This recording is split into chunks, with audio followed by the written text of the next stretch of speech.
মুহতারাম মুসল্লিয়ানে কেরাম, মহান আল্লাহ জাল্লা শানুহুর দরবারে লাখো কোটি শুকুর, লাখো কোটি সুজুদ যে মহান আল্লাহ তাআলা আমাদেরকে জুমার সালাত আদায় করার জন্য আল্লাহ তাআলার ঘর মসজিদের মাঝে আমাদেরকে আসার তৌফিক দান করেছেন।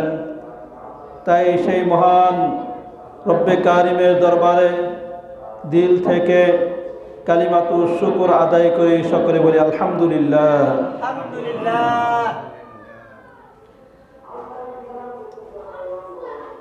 আমি আপনাদের সামনে কুরআনুল কারীমের সূরাত আলে ইমরান এর 191 নম্বর আয়াতে কারিমা তেলাওয়াত করেছি। এই আয়াতে কারিমার মাঝে আল্লাহ তাআলা যারা বুদ্ধিমান তাদের পরিচয় আল্লাহ তাআলা দিয়েছেন। মানুষের মধ্যে বুদ্ধিমান কারা তাদেরকে আমাদের চিনতে হবে কোরআনের মাধ্যমে। আল্লাহ তাআলা কাদেরকে বুদ্ধিমান বলেছেন, এছাড়া অন্য যতই বুদ্ধিজীবী আছে, বুদ্ধিমান আছে, যদি আল্লাহ তাআলা তাদের যে সমস্ত বুদ্ধিমান যারা উলুল আলবাব যারা তাদের যে সমস্ত গুণের কথা বলেছেন, পৃথিবীর মাঝে বুদ্ধিজীবীদের মাঝে যদি সে সমস্ত গুণ না থাকে তাহলে আল্লাহ তাআলার দরবারে তারাও বুদ্ধিমান নয়। আল্লাহ তাআলা সূরাত আলে ইমরানের 191 নম্বর আয়াতে কারিমার মাঝে আল্লাহ তাআলা আমাদেরকে যারা আল্লাহ তাআলার কাছে বুদ্ধিমান তাদের পরিচয় আল্লাহ তাআলা আমাদের সামনে তুলে ধরেছেন। আল্লাহ তাআলা আমাদেরকে জানিয়েছেন, আল্লাযীনা ইয়াযকুরুনাল্লাহা কিয়ামান ওয়া কুউদান ওয়া আলা জুনুবিহিম ওয়া ইয়াতাফাক্কারুনা ফী খালকিস সামাওয়াতি ওয়াল আরদ রব্বানা মা খালাকতা হাযা বাতিলা সুবহানাকা ফাকিনা আযাবান নার। আল্লাহ তাআলা বলেন, আল্লাযীনা ইয়াযকুরুনাল্লাহ, যারা আল্লাহ তাআলার স্মরণ করে, কিয়ামান ওয়া কুউদান ওয়া আলা জুনুবিহিম, দাঁড়ানো অবস্থায়, বসা অবস্থায়, শোয়া অবস্থায় আল্লাহ তাআলার স্মরণ করে, আল্লাহ তাআলার জিকির করে। ওয়া ইয়াতাফাক্কারুনা ফী খালকিস সামাওয়াতি ওয়াল আরদ, আসমান এবং জমিন নিয়ে তারা চিন্তা করে, ফিকির করে, আল্লাহ তাআলার সৃষ্টি নিয়ে তারা চিন্তা করে। চিন্তা করার পরে তারা আল্লাহ তাআলার সৃষ্টি থেকে তারা আল্লাহ তাআলাকে চিনে। আল্লাহ তাআলা সৃষ্টির মাধ্যমে তারা আল্লাহ তাআলার পরিচয় লাভ করে। ওয়া ইয়াতাফাক্কারুনা ফী খালকিস সামাওয়াতি ওয়াল আরদ, তারা বলে, রব্বানা মা খালাকতা হাযা বাতিলা, হে আমাদের রব, হে আমাদের প্রভু, রব্বানা মা খালাকতা হাযা, এইগুলি আপনি, মা খালাকতা হাযা বাতিলা, এই আসমান এবং জমিন এর মধ্যে যা কিছু আছে সব কিছুকে আপনি অনর্থক উদ্দেশ্যহীন আপনি সৃষ্টি করেন নাই। সুবহানাকা ফাকিনা আযাবান নার, আর বলে সুবহানাক, আপনি এই সমস্ত ত্রুটি থেকে আপনি মুক্ত। ফাকিনা আযাবান নার, ফাকিনা আযাবান নার, আপনি আমাকে জাহান্নামের শাস্তি থেকে আপনি আমাকে মুক্ত করেন, জাহান্নামের শাস্তি থেকে আপনি আমাকে বাঁচান। এই আয়াতের দ্বারা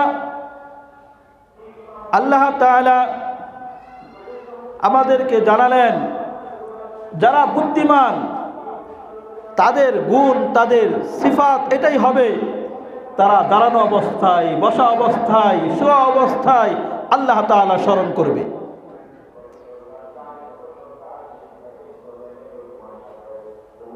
সহিহ মুসলিম শরীফের মধ্যে এসেছে 373 নম্বর হাদিস, আয়েশা রাদিয়াল্লাহু তাআলা আনহা থেকে বর্ণিত।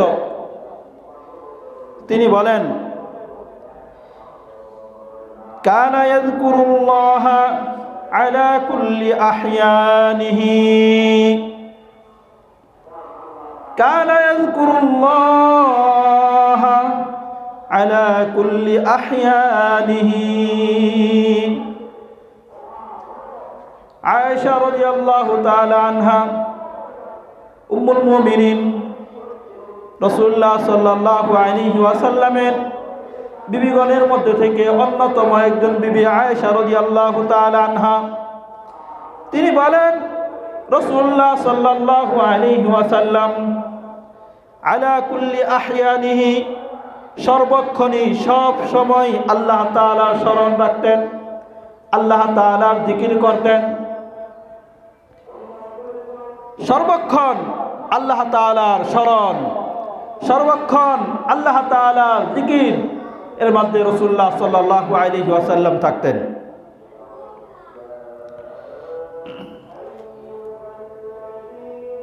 এই আয়াতের মাঝে আল্লাহ তাআলা আমাদেরকে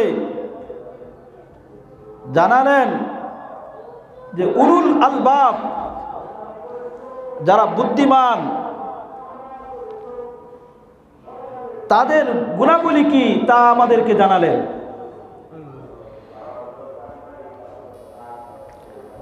আল্লাহ তাআলার স্মরণ তারা, আল্লাহ তাআলার জিকির তারা দাঁড়ানো অবস্থায় করবে, বসা অবস্থায় করবে, শোয়া অবস্থায় আল্লাহ তাআলার জিকির করবে। আল্লাহ তাআলার জিকিরে তারা সব সময় মশগুল থাকবে। আল্লাহ তাআলার স্মরণ, আল্লাহ তাআলার স্মরণে মশগুল থাকে এবং আল্লাহ তাআলার সন্তুষ্টি লাভের জন্য আল্লাহ তাআলার কাছে দোয়া করবে।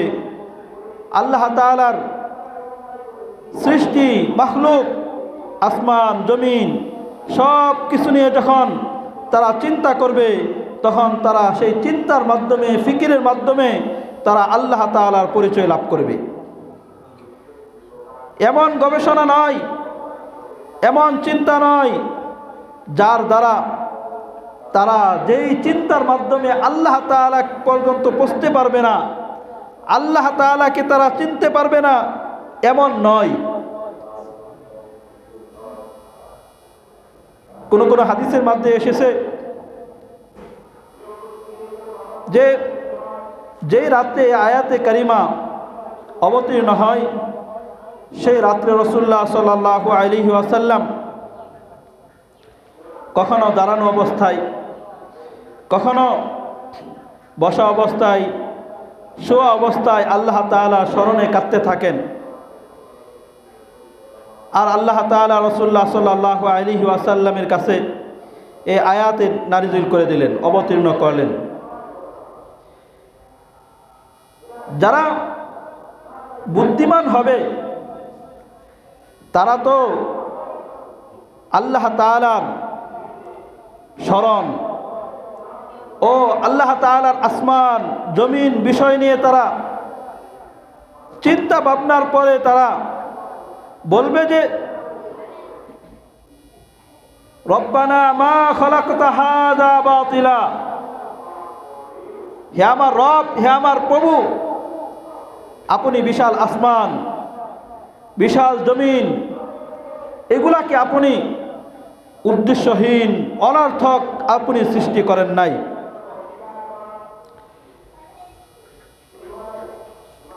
তারপরে সে তার সামনের লক্ষ্য, তার সামনের উদ্দেশ্য হলো সে যাতে করে জাহান্নামের আগুন থেকে, আল্লাহ তাআলার শাস্তি থেকে সে বাঁচতে পারে।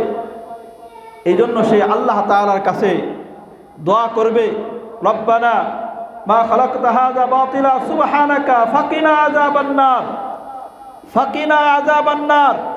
হে আল্লাহ, আপনি আমাকে জাহান্নামের শাস্তি থেকে আল্লাহ আপনি আমাকে বাঁচান। এই যে চিন্তা, এই আয়াতে আল্লাহ তাআলা সুবহানাক ফাকিনা আযাবান, সুবহানাক, আল্লাহ তাআলা পুত, আল্লাহ তাআলা সমস্ত দোষ ত্রুটি থেকে আল্লাহ তাআলা মুক্ত। এর দ্বারা আল্লাহ তাআলা এদিকে আল্লাহ তাআলা ইঙ্গিত করেছেন, এটা বোঝাতে চেয়েছেন যারা আসমান, জমিন, পাহাড় পর্বত এগুলা নিয়ে চিন্তা ভাবনা করবে, আর চিন্তা ভাবনার মাধ্যমে, তার গবেষণার মাধ্যমে সে আল্লাহ তাআলাকে চিনতে পাবে, আল্লাহ তাআলার পরিচয় লাভ করতে পারবে। এটা তার এই চিন্তা ভাবনা, তার এই গবেষণার দ্বারা যখন আল্লাহ তাআলার পরিচয় লাভ করবে, তখন সে আল্লাহ তাআলার কাছে বলবে যে সুবহানাক, এই যে আপনার নিখুঁত সৃষ্টি, আপনি এর সমস্ত ত্রুটি থেকে আপনি মুক্ত, এর মধ্যে কোনো ত্রুটি নাই। কিন্তু যারা এই চিন্তার মাধ্যমে আল্লাহ তাআলার পরিচয় লাভ করতে পারবে না, গবেষণা করবে, দুনিয়ার মাঝে বিভিন্ন বুদ্ধিজীবী আছে, বুদ্ধিজীবী তারা বুদ্ধি নিয়ে চলে, কিন্তু তাদের এই বুদ্ধি তাদেরকে আল্লাহ পর্যন্ত পৌঁছাইতে পারে নাই। উদ্ভিদ নিয়ে যারা চিন্তা ভাবনা করে, কিন্তু সেই চিন্তার দ্বারা আল্লাহ তাআলার পরিচয় লাভ করতে পারে না। মাটি নিয়ে সে গবেষণা করে, গবেষণা করার মাধ্যমে সেই তার গবেষণার দ্বারা আল্লাহ তাআলার পরিচয় যদি লাভ না করতে পারে, সে প্রাণী জগৎ নিয়ে সে গবেষণা করে, গবেষণার মাধ্যমে যদি সে আল্লাহ তাআলার পরিচয় লাভ না করতে পারে, মানুষের দেহ, মানুষের অঙ্গ প্রত্যঙ্গ, বিভিন্ন আল্লাহ তাআলা নিদর্শন, এই সমস্ত জিনিস নিয়ে সে চিন্তা ভাবনা করে, গবেষণা করে, গবেষণা করার পরে সে যদি আল্লাহ তাআলার পরিচয় লাভ না করতে পারে, এর দ্বারা আল্লাহ তাআলাকে চিনতে না পারে, তাহলে আল্লাহ তাআলা তার সমস্ত ত্রুটি থেকে আল্লাহ তাআলা মুক্ত।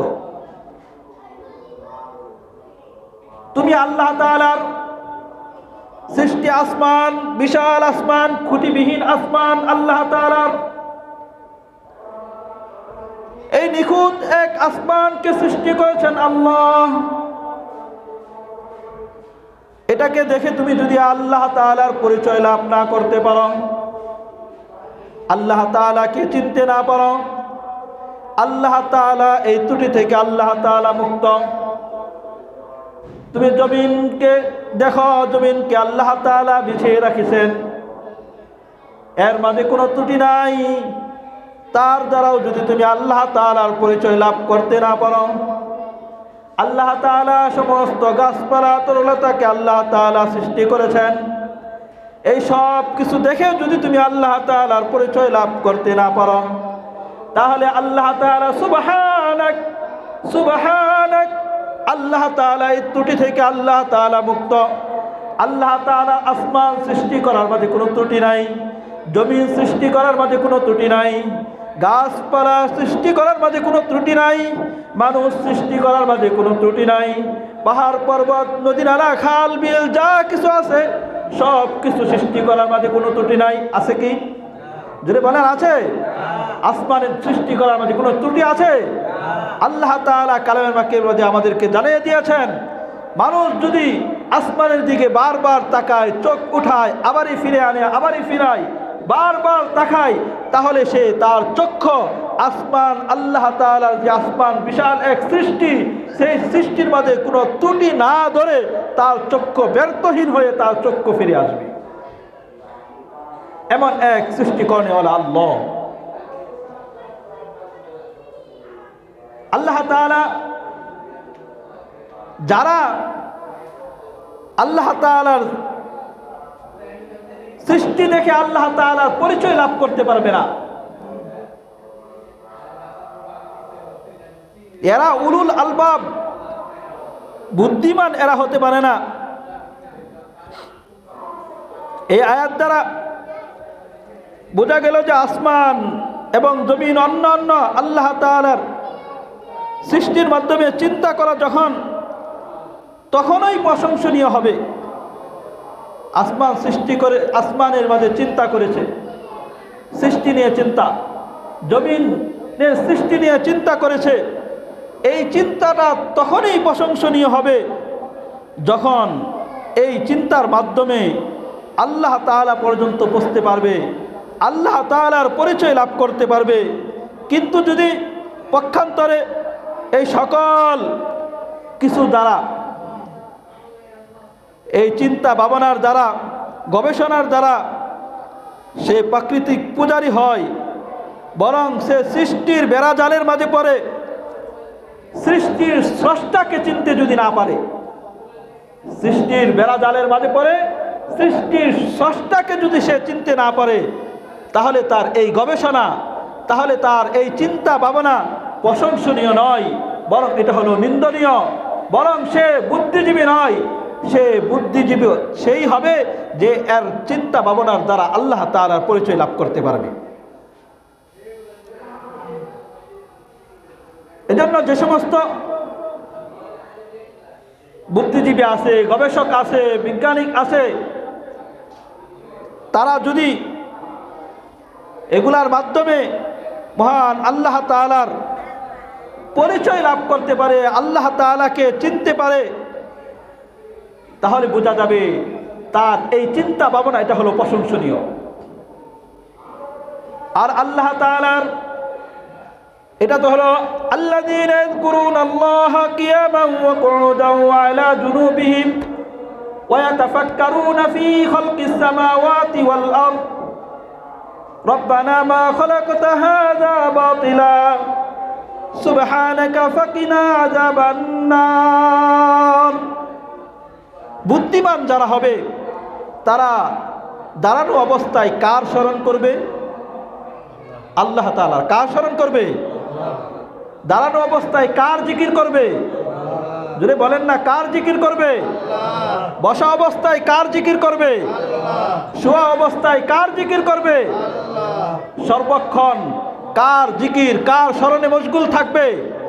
আল্লাহ তাআলার স্মরণ, আল্লাহ তাআলার জিকিরের মাঝে সে মশগুল থাকবে। এটা হলো আল্লাযীনা ইয়াযকুরুনাল্লাহা কিয়ামা ওয়া কুউদা ওয়া আলা জুনুবিহিম।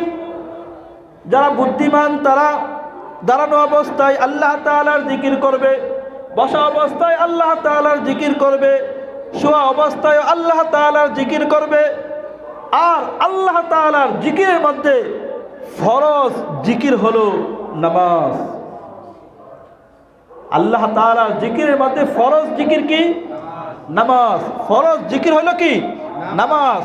এটা নামাজ, এটাও একটা জিকির। আল্লাহ তাআলা কালামে পাকের মধ্যে বলেন, আকিমিস সালাতা লিযিকরি।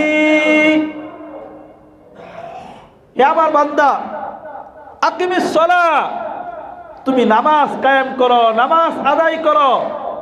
এর উদ্দেশ্য কি? এর কারণ কি? কারণ হলো লিযিকরি, আমার স্মরণের জন্য। সব সময় জিকিরে মশগুল থাকা, আর সেই জিকিরের মধ্যে ফরজ জিকির যেটা, সেটা ফরজ স্মরণ যেটা, সেটা হলো নামাজ। কেউ যদি নামাজকে ছেড়ে দেয়, নামাজ ছেড়ে দিয়ে অন্য সময় সর্বক্ষণ মনে মনে জিকির করতে থাকলো, সে নফলের মাঝে পড়ে আছে, কিন্তু ফরজ যে জিকির আছে সেই জিকিরকে সে ছেড়ে দিয়েছে। ফরজ জিকির হলো নামাজ। এজন্য নামাজকে আল্লাহ তাআলা আমাদের জন্য ফরজ বিধান আল্লাহ তাআলা বানিয়েছেন। সেই নামাজকে পূর্ণাঙ্গভাবে খুশু-খুজুর সাথে যেইভাবে আল্লাহ তাআলা আমার কাছে চান নামাজটা আমি আদায় করি, সেইভাবে আদায় করার জন্য চেষ্টা চালান। যেন আল্লাহ তাআলা আমাদেরকে 5 ওয়াক্ত নামাজ মসজিদে এসে জামাতের সাথে আদায় করার তৌফিক দান করে, সকলে বলে আমিন।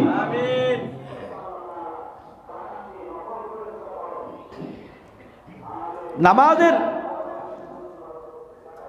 তো হলো আল্লাহ তাআলার জিকিরের মধ্যে থেকে ফরজ জিকির। নামাজের আগে, নামাজের পরে, অন্য সময় দাঁড়ানো, চলাফেরায়, বসা অবস্থায়, শোয়া অবস্থায়, যাতে করে আমি সেই মহান আল্লাহ তাআলার জিকিরের মাঝে, স্মরণের মাঝে লিপ্ত থাকি।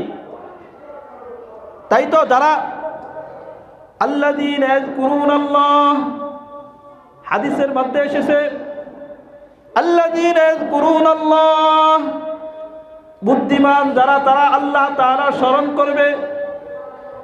কিয়ামা, যারা বুদ্ধিমান তারা আল্লাহ তাআলার নামাজ আদায় করবে দাঁড়ানো অবস্থায়। আল্লাযীনা ইয়াযকুরুনাল্লাহা কিয়ামান ওয়া কুউদান ওয়া আলা জুনুবিহিম, যারা বুদ্ধিমান তারা আল্লাহ তাআলার নামাজ আদায় করবে দাঁড়ানো অবস্থায়। দাঁড়িয়ে নামাজ আদায় করতে পারছে না, অসুস্থ হয়ে পড়ছে, তখন সে বসে বসে নামাজ আদায় করবে।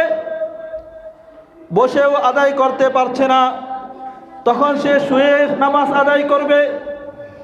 যে বুদ্ধিমান হবে সে যেই হালতেই থাকুক, কোনো অবস্থাতেই সে নামাজকে ছাড়বে না। নামাজ এমন একটা বিধান, এটা আল্লাহ তাআলা বান্দার জন্য কোনো অবস্থাতেই ছাড় নাই। সে সুস্থ আছে দাঁড়িয়ে পড়বে, অসুস্থ হয়েছে বসে পড়বে, বসেও পড়তে পারছে না তাহলে শুয়ে সে ইশারায় নামাজ পড়বে। সে বাড়িতে আছে তারপরেও তার নামাজ ছাড় নাই। বান্দা সফরে চলে গেছে তারপরেও তার নামাজ ছাড় নাই, সফরেও সে তাকে নামাজ আদায় করতে হবে। সুস্থ অবস্থায়ও নামাজ, অসুস্থ অবস্থায়ও নামাজ, সে বাড়িতে থাকা অবস্থায়ও নামাজ, সফরে থাকা অবস্থায়ও নামাজ, বিপদে থাকলেও নামাজ তাকে আদায় করতে হবে। সে সুখ স্বাচ্ছন্দ্যে থাকুক তারপরেও তাকে নামাজ আদায় করতে হবে। এই নয় আমি যদি পেরেশানি মুক্ত থাকি, বিপদ আপদ না থাকে, আমার চাকরি বাকরি, কৃষি কাজ কামার কোনো কিছু ঝামেলা না থাকে, যখন আমি ঝামেলা মুক্ত হব তখন গিয়ে নামাজ আদায় করবো, নামাজ পড়বো, এমন নয়। তুমি চাকরি করো তারপরেও নামাজ, তুমি চাকরি ছাড়া থাকো তারপরেও তোমাকে নামাজ আদায় করতে হবে। তুমি তোমার ফ্যামিলির, পরিবারের কাজ কারবারের মাঝে ব্যস্ত থাকো তারপরেও তোমাকে নামাজ আদায় করতে হবে।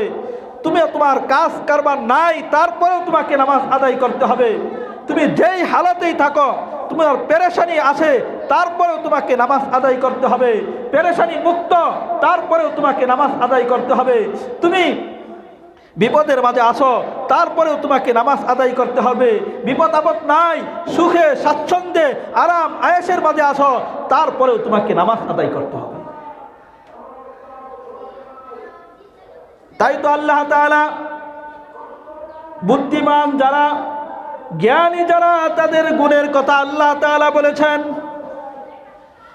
তারা দাঁড়ানো অবস্থায়ও কি করবে? নামাজ আদায় করবে। বসা অবস্থায়ও তারা নামাজ আদায় করবে। শোয়া অবস্থায়ও তারা নামাজ আদায় করবে। এখন অনেক এরকম বুদ্ধিমান সমাজের মাঝে আছে,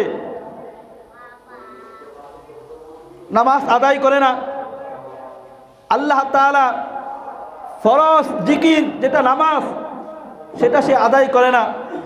কিন্তু যদি সে দাবি করে আমি বুদ্ধিজীবী, দাবি করে আমি বুদ্ধিমান, তাহলে সে আল্লাহ তাআলার বাণী অনুযায়ী, কুরআন অনুযায়ী সে বুদ্ধিমান নয়।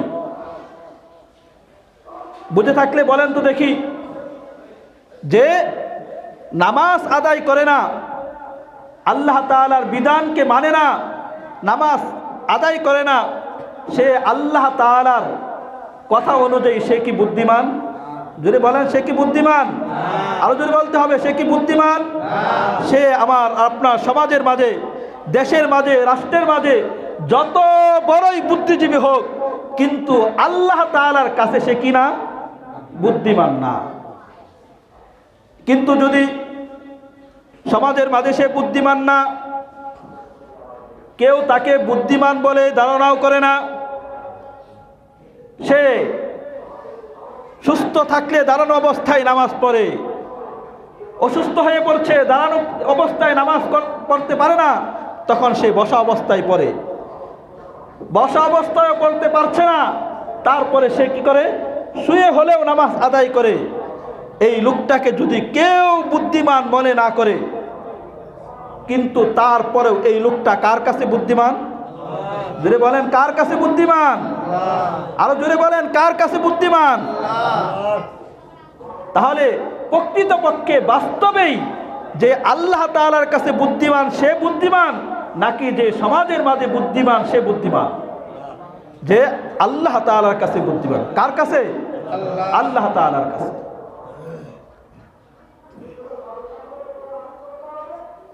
ফরজ জিকির সেটা হলো নামাজ। নামাজ আদায় করার পরে তারপরে সে অন্য সময় সে দাঁড়ানো অবস্থায় পড়তে থাকবে সুবহানাল্লাহি ওয়ালহামদুলিল্লাহ ওয়ালা ইলাহা ইল্লাল্লাহু আল্লাহু আকবার। পড়েন না সুবহানাল্লাহ, জোরে বলেন সুবহানাল্লাহ ওয়ালহামদুলিল্লাহ ওয়ালা ইলাহা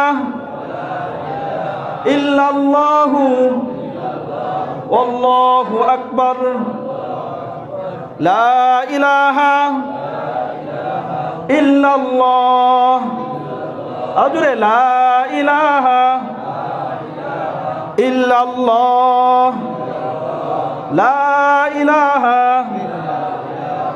ইল্লাল্লাহ লা হাওলা ওয়ালা কুওয়াতা ইল্লা বিল্লাহ। এইভাবে সে আল্লাহ সুবহানাল্লাহ আলহামদুলিল্লাহ আল্লাহু আকবার লা ইলাহা ইল্লাল্লাহ, এইভাবে সে আল্লাহ তাআলার জিকির করতে থাকবে। নামাজের পরে সুবহানাল্লাহ 33 বার, সুবহানাল্লাহ 33 বার, আলহামদুলিল্লাহ 34 বার। 5 ওয়াক্ত নামাজের পরে আয়াতুল কুরসি এটা তেলাওয়াত করবে। হাদিসের মধ্যে এসেছে যে ব্যক্তি 5 ওয়াক্ত নামাজের পরে আয়াতুল কুরসি পড়বে, সে জান্নাতে যাওয়ার মাঝে তার ব্যবধান ততটুকুই, শুধু মৃত্যু। অর্থাৎ সে মারা যাবে, সাথে সাথে সে জান্নাতের মাঝে চলে যাবে। সুবহানাল্লাহ। রাসূলুল্লাহ সাল্লাল্লাহু আলাইহি ওয়াসাল্লাম শোয়ার সময় যখন শুতেন, বিছানায় যেতেন, তখনও আমার আপনার মতো এইভাবে নয় বিভিন্ন জিনিস দেখতে দেখতে ঘুমাবো, বিভিন্ন জিনিস শুনতে শুনতে ঘুমাবে, এরকম নয়। বসেন বসেন।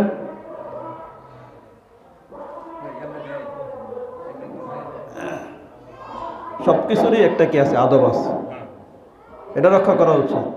বসেন, পরবর্তীতে কথা বলবেন, পরবর্তী বলা যাবে।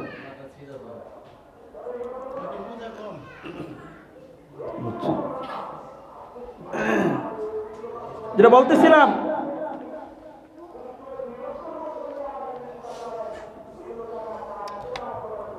সুবহানাল্লাহ ওয়ালহামদুলিল্লাহ ওয়ালা ইলাহা ইল্লাল্লাহ আল্লাহু আকবার। রাসূলুল্লাহ সাল্লাল্লাহু আলাইহি ওয়াসাল্লাম যখন বিছানায় যেতেন তখনও 33 বার সুবহানাল্লাহ, 33 বার আলহামদুলিল্লাহ, 34 বার আল্লাহু আকবার পরে তারপরে বিছানায় যেতেন। আরো বিভিন্ন আমল করে তারপরে সে ঘুমাতেন। কোরআনে কারিম থেকে কিছু আয়াত তেলাওয়াত করতেন। আমার আপনার সেই ঘুমটা কি হয়, এমন অবস্থায় আমি আর আপনি ঘুম যাই, হয় কোনো গান বাদ্য দেখতে দেখতে ঘুমাই, না হয় শুনতে শুনতে ঘুমাই, বিভিন্ন অশ্লীলতা বেহায়াপনা দেখতে দেখতে ঘুমাই, ফেসবুক আছে, ইউটিউব আছে, আরো বিভিন্ন জিনিস যেগুলা গুনাহের কারখানা, সেই সমস্ত জিনিসের মাঝে লিপ্ত হয়ে এভাবে ঘুমিয়ে পড়ি। রাসূলুল্লাহ সাল্লাল্লাহু আলাইহি ওয়াসাল্লাম আমাকে আপনাকে শিখিয়েছেন যাতে করে আমার আপনার সেই ঘুম যাওয়াটাও এমন হয়, সেটাও যাতে আল্লাহ তাআলা স্মরণে হয়। আমি ঘুমাবো, সেই সময় আল্লাহ তাআলা তাসবিহ পড়তে পড়তে সে ঘুমাবো, দুরূদ শরীফ পড়তে পড়তে ঘুমাবো। হাদিসের মধ্যে এসেছে, যে ব্যক্তি সকালে 10 বার দুরূদ শরীফ, সন্ধ্যার সময় 10 বার দুরূদ শরীফ পড়বে, সেই ব্যক্তি রাসূলুল্লাহ সাল্লাল্লাহু আলাইহি ওয়াসাল্লামের সুপারিশ পাবে। সুবহানাল্লাহ। এখন আমি আপনি সেই দুরূদকে, রাসূল সাল্লাল্লাহু আলাইহি ওয়াসাল্লামের দুরূদ শরীফ, রাসূলের উপর দুরূদ শরীফ পড়া, এটাকে একটা অনুষ্ঠানের সাথে, কোন অনুষ্ঠানের সাথে ওটাকে লাগাই দিছি। কোথাও মিলাদ হইলে সেই জায়গায় দুরূদ পড়তে হবে, এছাড়া আর দুরূদ নাই। মারা গেছে তখন 3 দিনা 4 দিনা 5 দিনা করতেই হবে, সেইটার সাথে দুরূদকে আমি নির্দিষ্ট করে ফেলেছি। অথচ এই দুরূদ তো আমার আপনার জন্য সারা জিন্দেগীর একটা জিনিস, সব সময় পড়ার জিনিস। এটা শুধু অনুষ্ঠান হইলেই রাসূলের উপর দুরূদ পড়ব এমন নয়। আমি উঠতে বসতে সব সময় রাসূলের উপর দুরূদ পড়তে পারি। দুরূদের মাঝে ছোট ছোট দুরূদ আছে, সেগুলোও আমি পড়তে পারি। সাল্লাল্লাহু আলাইহি ওয়াসাল্লাম, সাল্লাল্লাহু আলাইহি ওয়াসাল্লাম, আল্লাহুম্মা সাল্লি আলা মুহাম্মাদিন নবিয়িল উম্মি সাল্লাল্লাহু আলাইহি ওয়া আলা আলিহি ওয়া আসহাবিহি আজমাইন। এবার ছোট ছোট দুরূদগুলোও আমি পড়তে পারি। হাদিসের মধ্যে এসেছে, যেই ব্যক্তি রাসূলুল্লাহ সাল্লাল্লাহু আলাইহি ওয়াসাল্লামের উপর একবার দুরূদ পাঠ করবে, আল্লাহ তাআলা তার উপর 10 বার রহমত নাজিল করে। সুবহানাল্লাহ। এই জন্য এই দুরূদকে আমরা কোনো অনুষ্ঠানের সাথে খাস করব না। যখনই সময় পাই, সুযোগ পাই, রাসূলের উপর এইভাবে দুরূদ পড়তে থাকবো। করবো তো ইনশাআল্লাহ।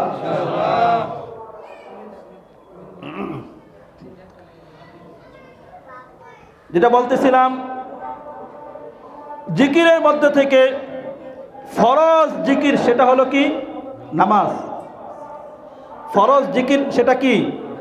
নামাজ। এখন অনেক সময় অনেকে দেখা যায় বলে যে মনে মনে মনের নামাজ বড় নামাজ, মনের পর্দা বড় পর্দা, মনের জিকির বড় জিকির, এরকম আছে কি নাই? অনেক আছে। বলে যে নামাজ পড়ো না কেন? তো আমি মনে মনে নামাজ পড়ি। দেখা যায় সমাজের মাঝে ঘোরাফেরা করতেছে, অনেক বন্ড আছে এরকম। তো নামাজ পড়ো না কেন? দেখতেছে তাকেই না। আমি তখন যখন বন্ড ছিল এরকম যে নামাজ পড়ে, বলে নামাজ পড়ো না কেন? যার অন্য অন্য মুরিদান যারা আছে তারা সমালোচনা করে। তখন অন্য মুরিদরা বলে, আরে আমাদের পীর কি এই জায়গায় নামাজ পড়ে? সে তো মদিনার থেকে নামাজ পড়ে আসে। আসলে দেখা যাচ্ছে সেই জায়গায়, সে মদিনায় কোথায় গেল? এই যে দেখেন, আল্লাহ তাআলা আমার আপনার উপর যেই নামাজটা ফরজ করেছেন, সেই নামাজ কোনটা? রুকু সেজদা, কৌমা জলসা, রুকু সেজদাওয়ালা নামাজ এটা ফরজ করেছেন, নাকি মনের নামাজকে আল্লাহ তাআলা ফরজ করেছেন? কোনটা ফরজ করেছেন? রুকু সেজদাওয়ালা নামাজ যেটা, সেটা আমার আর আপনার উপর ফরজ করেছেন। মনে মনে পড়ে নিলাম, মনে মনে চিন্তা করে নিলাম, ধারণা করে নিলাম, এই নামাজ আল্লাহ তাআলা ফরজ করেন নাই। আর এইভাবে পড়ার মাধ্যমে আল্লাহ তাআলার কাছ থেকে রেহাই পাবেন না। ঠিক তদ্রূপভাবে মনের পর্দা বড় পর্দা বলে আর মানুষের মহিলার সামনে যেতে থাকে, আল্লাহ তাআলা ওই পর্দাকে, মনের পর্দাকে ফরজ করেন নাই। যেই পর্দার আল্লাহ তাআলা ফরজ করেছেন, সেটা আল্লাহ তাআলা কোরআনে পাকের মাঝে আমাদেরকে যে জানিয়ে দিয়েছেন, সেইটা ফরজ করেছেন।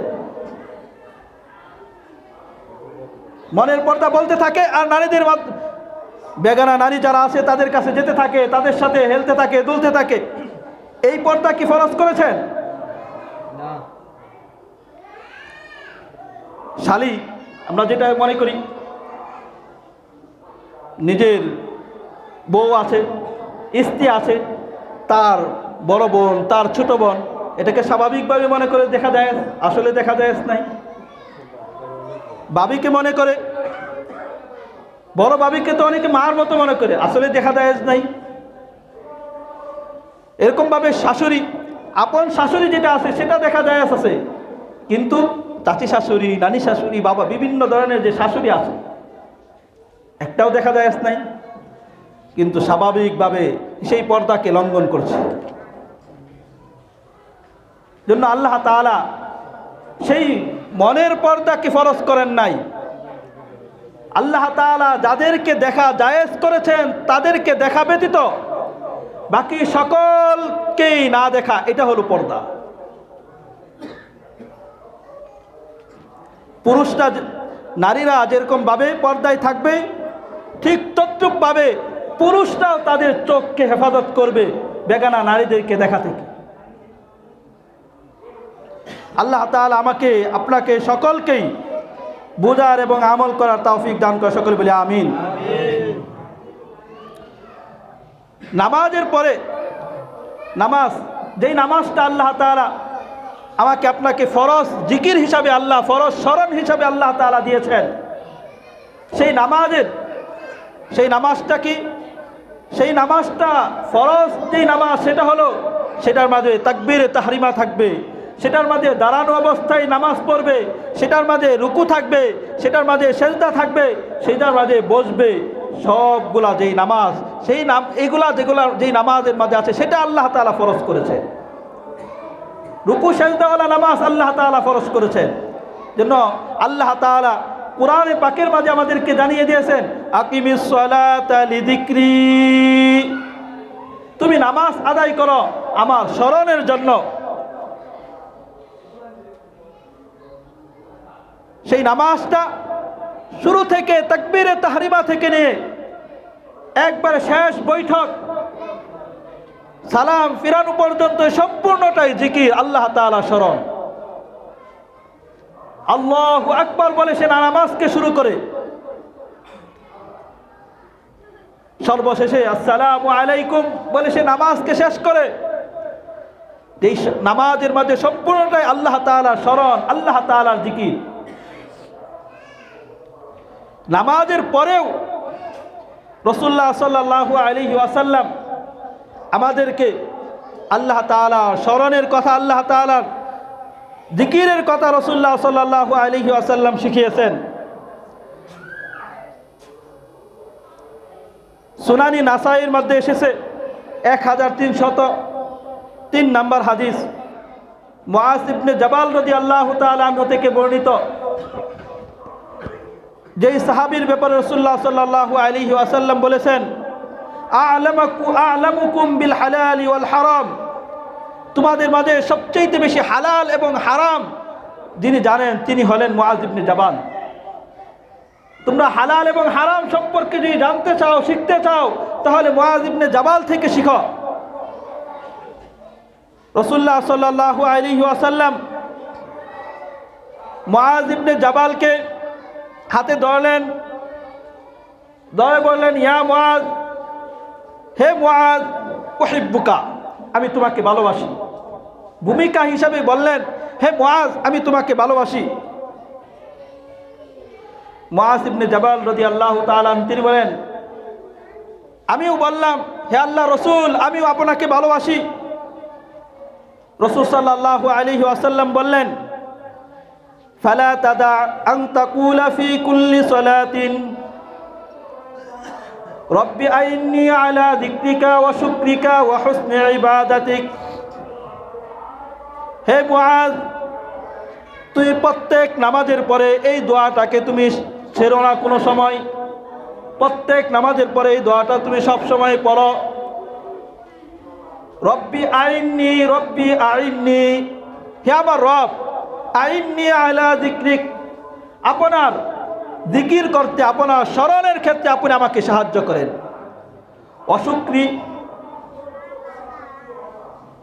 অশুক্রিকা, আপনার শুকরিয়া আদায় করতে, কৃতজ্ঞতা জ্ঞাপন করতে আপনি আমাকে সাহায্য করেন।